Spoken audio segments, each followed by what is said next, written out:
Welcome to the SCP Foundation Classified Briefing.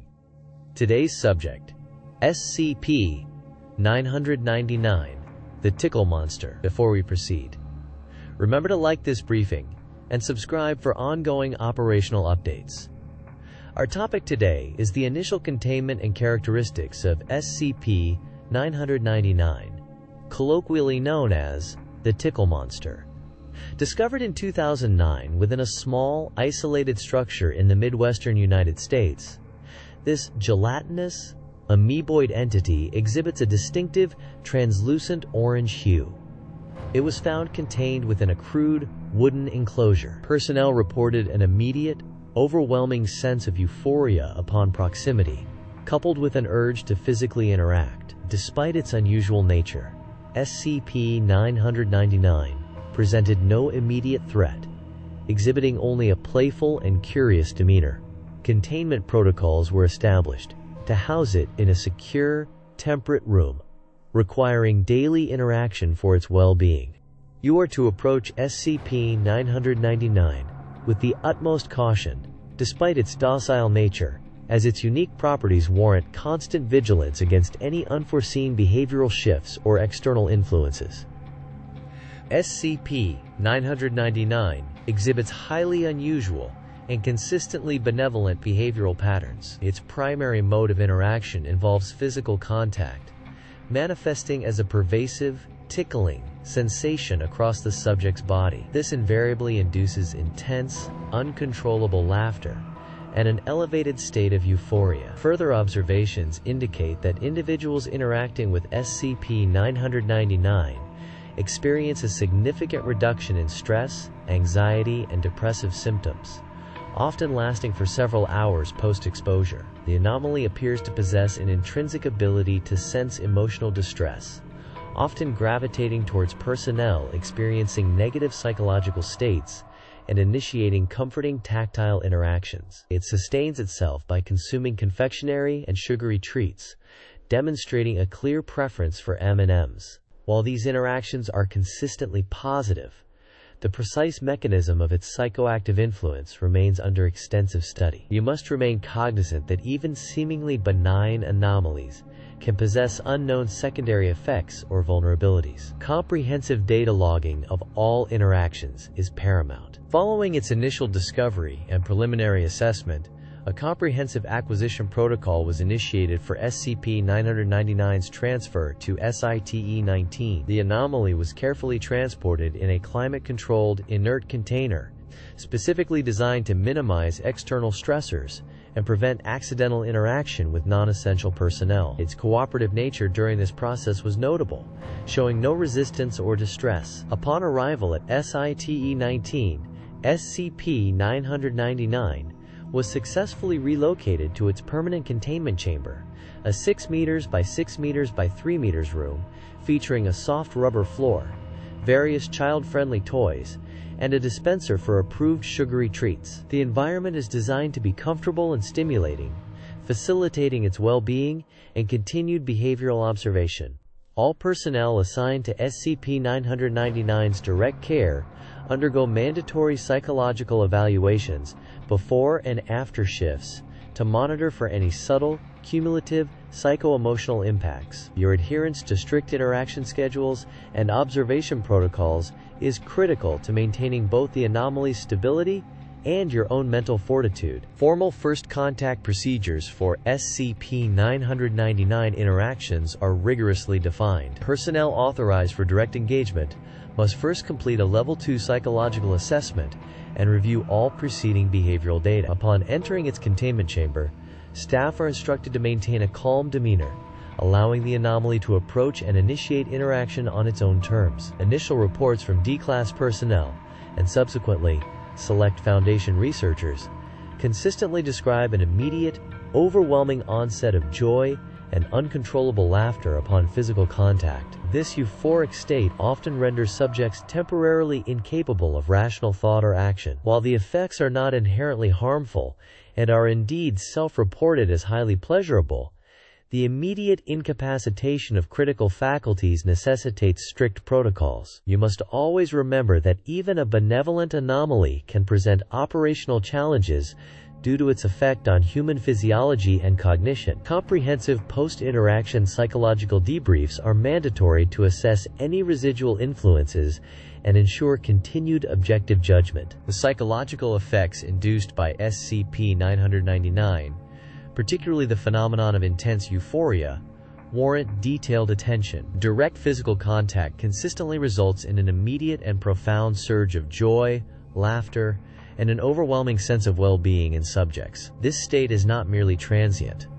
Post-exposure debriefings indicate a significant reduction in anxiety, depression, and hostility, often lasting for several hours or even days. While seemingly beneficial, this induced emotional state poses a subtle but significant operational risk. Personnel may develop an unconscious desire for repeated contact, potentially compromising objectivity, adherence to protocols, and even the integrity of containment. The anomaly's inherent benevolence should not be mistaken for harmlessness in an operational context. You must rigorously adhere to all rotational assignments and mandatory psychological screenings to mitigate the potential for emotional attachment or cognitive bias. The Foundation's mission demands absolute impartiality, even in the face of such profound emotional alteration. Given its profound emotional effects, SCP-999 has been authorized for highly controlled cross-testing with specific hostile anomalies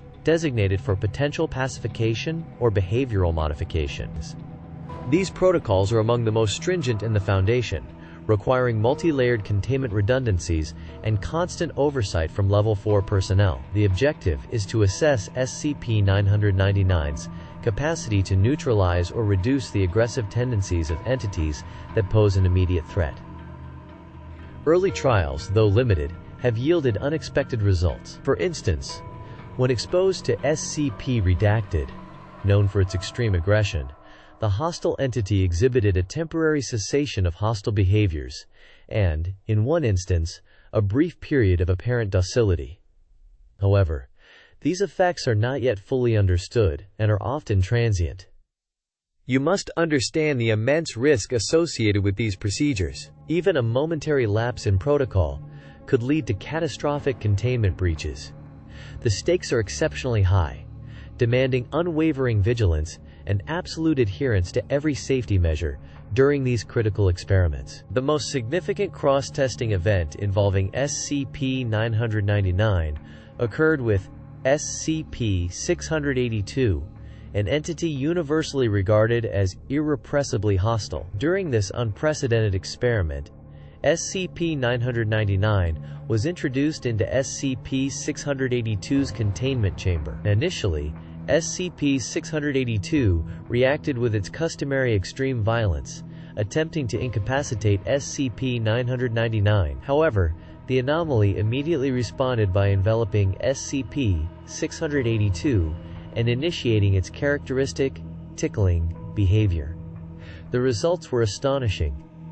SCP-682, for the first time in documented history, exhibited behaviors akin to laughter, followed by a state of complete pacification. It became utterly docile, remaining motionless for several minutes, seemingly enjoying the interaction. Upon separation, SCP-682 displayed extreme distress, lashing out violently and expressing an intense desire to avoid SCP-999. This incident demonstrated SCP-999's unparalleled ability to affect even the most resilient and hostile anomalies. It underlines that while benign in intent, its influence can be profoundly disruptive to established threat profiles. You must not underestimate the unique and powerful nature of its effects, regardless of its seeming innocence. While SCP-999's capacity for pacification has proven highly valuable, it has also introduced new and complex concerns, particularly regarding anomalous dependency patterns. Researchers observing SCP-999's interactions have noted that entities exposed to its effects often exhibit a strong desire for continued contact, displaying signs of distress or aggression when separated. This suggests that SCP-999's anomalous properties may induce a psychological, if not physiological, dependency. Furthermore, there is a nascent but growing concern among personnel directly involved in its long-term study regarding its subtle influence on human emotions and perspectives. Maintaining objective distance can become challenging for even the most hardened agents. This potential for induced attachment, whether in anomalies or personnel, necessitates extreme caution. You are to report any perceived shifts in your emotional state or an unusual desire for interaction with SCP-999 immediately. The Foundation must remain vigilant against any form of psychological compromise, even from seemingly benign sources. The long-term implications of SCP-999's existence raise profound philosophical and operational questions for the Foundation. Its consistent benevolence and profound capacity to induce euphoria and quell hostility in even the most aggressive anomalies lead some researchers to label it the perfect anomaly. However, this label carries its own inherent danger. If an entity can unilaterally negate the concept of hostility or suffering, what becomes of free will, genuine emotion, or the very nature of existence as we understand it? The possibility of a global, albeit benign, alteration of human psychological states is a scenario the Foundation must meticulously guard against. Even the most beneficial transformation, if not freely chosen, constitutes a profound breach of natural order. You must understand that an anomaly's intent, however pure, does not diminish its potential to fundamentally reshape reality. Continuous, rigorous observation is paramount to understanding its true scope. Having explored the profound implications of SCP-999, particularly its capacity for induced dependence and the philosophical questions it raises regarding perfect anomalies, it is crucial to reiterate its unique threat profile. While not presenting a direct kinetic hazard, its ability to universally pacify and induce euphoria represents a significant, insidious risk. The potential for widespread, non-consensual psychological alteration, however benevolent, demands the highest level of vigilance. Its influence could inadvertently erode critical thought, objective assessment, and ultimately, human autonomy. Your primary duty remains the strict adherence to its containment protocols, reporting any unusual observations, and maintaining an unwavering commitment to the Foundation's core mission: secure, contain, protect. This applies not only to its physical manifestation, but also to its profound effect on those exposed to it. This concludes your classified briefing on SCP-999, the Tickle Monster. Stay vigilant, Foundation personnel. Dismissed.